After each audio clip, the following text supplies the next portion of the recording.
Yes, I think I went definitely too crazy. I'm like on 5 leagues Uh, now, so we are all crazy here now. yes, I think so too. The community is crazy, but it's so much fun. This community is so much fun. Yeah, But I'm having so much fun with this thing.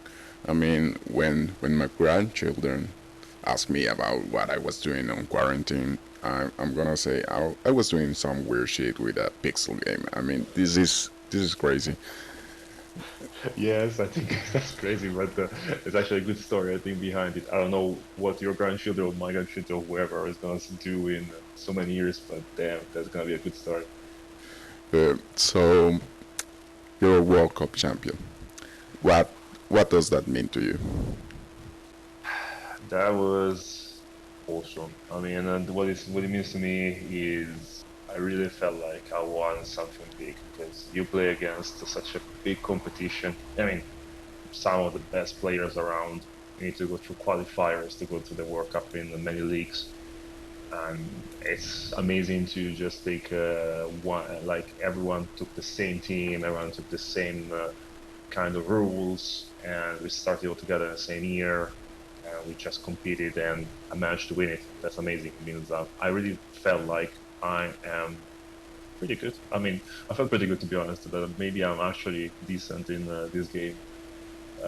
I mean, to be honest, I won also something else in the past, but the World Cup was quite intense, and it made me really feel that I might be one of the good ones around here for now. I don't know if I'm gonna last long. Let's see. I was really glad when I knew that you won because you at the moment you mean something in the RB community. I mean you're a top class player at the moment. You are one of the best, and winning that you won the World Cup is it gives the World Cup a different meaning. I mean, it really talks well about this tournament. So I gotta ask, how high was your PDR regular season? I think it's the highest I've seen. Yeah, yeah. How you want to know how? See, Uh, what was the number of your PD? Do in you the World remember? Cup. Yeah, do you remember? It's 500 of an 80, something No, like that. I think no, or you? yes, I it think. was. I think it was something like maybe around 300 and sorry, car outside.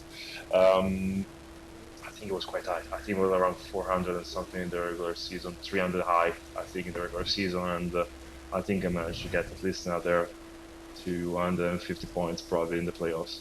Uh, So it was probably around 650, something like this. For a year one team is, so year two team is quite a lot. I have to say it was quite big, quite good. yeah, you were bestial.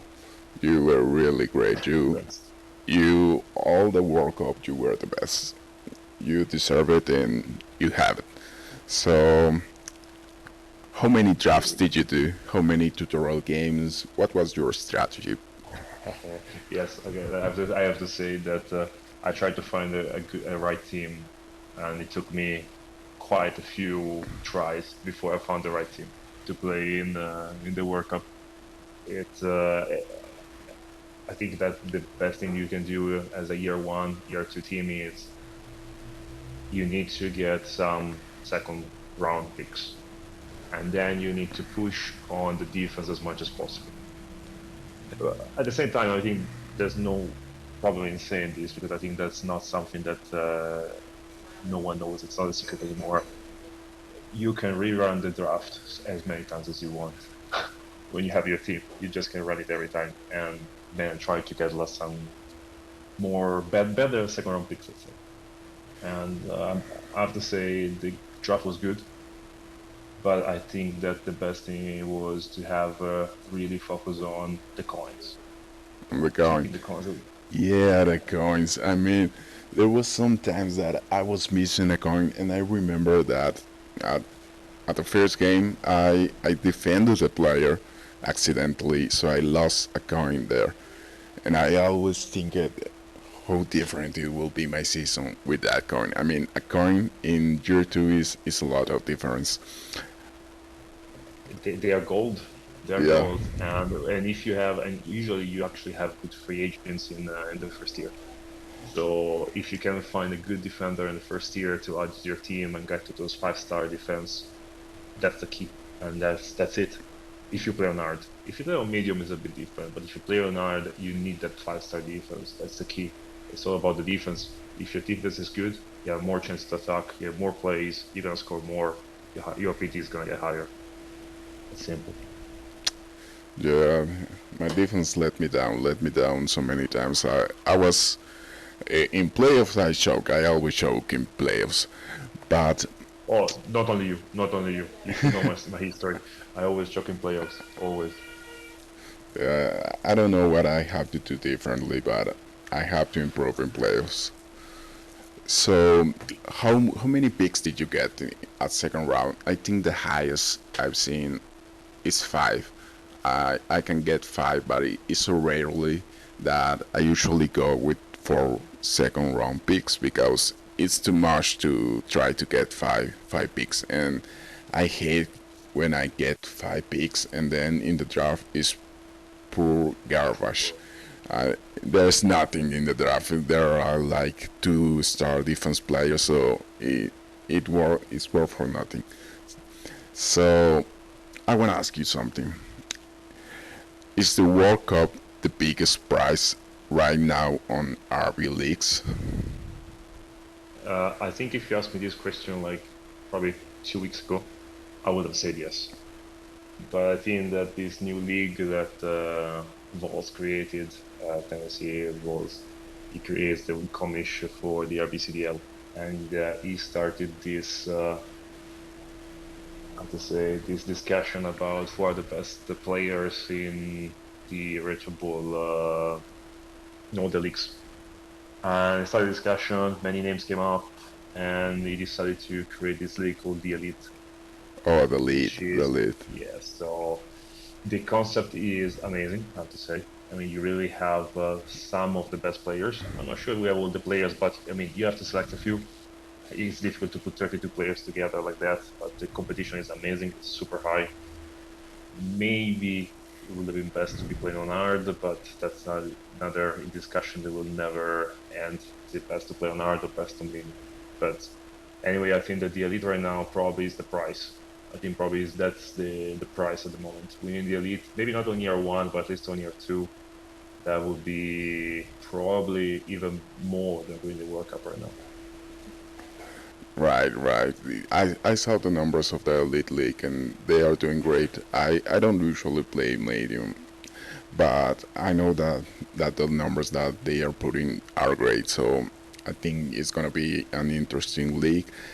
I don't really like only invitation part maybe because it takes something of the RB community that I like it so much that it was we all can join. I mean, we are all players, even if we have negativity, because I know some players like in Rebel, there's the Kansas City Monarchs. He was the Portland Pirates in RBA, and Hmm. when I met him, he was at negativity.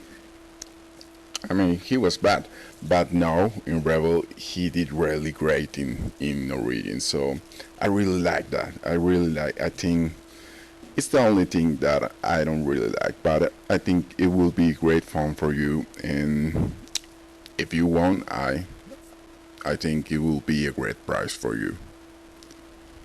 No, no, I fully agree. I fully agree that, I mean, I see the Elite Level World Cup, let's say, as a different kind of competition compared to the RBA, the RBUL, the RBCDL, the FCS. It's like trying to put together just some of the best players. You're never gonna be able to put together 64, 96, 100 players together. It's gonna be almost impossible. So I love that we have all the normal leagues, let's call them normal leagues, but they're amazing leagues, all of them with the community behind it. There are stories behind it. There are materials. There's a lot of support between the players. That makes complete difference. The elite is more just trying to win another something, but there's not a community behind it. That's not a community. Community is somewhere else. Yeah. So now that you are the World Cup champion, do you feel a little pressure? No, I think people now expect great things from you. You know So, what? I've had more pressure when I lost in the semi-final in the World Cup, the first World Cup, because then I had more pressure. Like, oh come on, I should have won that one. I knew I would have won that one. I lost it by 3 points, which is nothing. So I've had more pressure there than now. I put more pressure on myself because I'm competitive. I am a painful competitor. I don't want to lose in anything, even in scissors. I don't want to lose even that.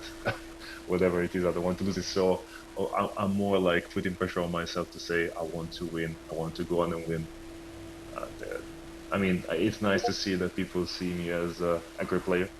I love it, of course, but to me, there's a lot of other guys that could easily win the World Cup and could easily be better than me. There's so many good players in these leagues. It just happened that I won the World Cup and it's amazing. But I am I'm just gonna go on and try to win. and you're doing it great, buddy. I mean, you're. When I saw the first World Cup, that's when I first entered the RBA. So the player of the moment on RBA was Budu. I think you beat him, right? I don't remember. A bit, yes. I mean, we Yeah. started basically in the same season, and so we had from foundation to our premier all the years together, and every year we had, I was above, he was above, he won the league, I didn't win anything. I lost in the playoff before, I lost the final against him, so it's always been like a bit of a competition from Voodoo. Uh, But I really respect him. so it was like your rival. Yeah, I think that he helped me improving. Yeah, I feel the same with Brooklyn Slingers because I started with him at season 9 at Foundation, and he has keeping beating me. I mean, everywhere. He's beating me everywhere. So he's a great friend of mine. But sometimes I'm like, if this guy wasn't here, I had so many prizes at this time. So at this moment, I have zero for him. So thank you, Brooklyn Slingers. Yeah, yeah. You say you say thank you, but not too much. Like you would like have those banners or Yeah, man. with you, right? Those prizes, those caps with you as well. Yeah, he's crazy.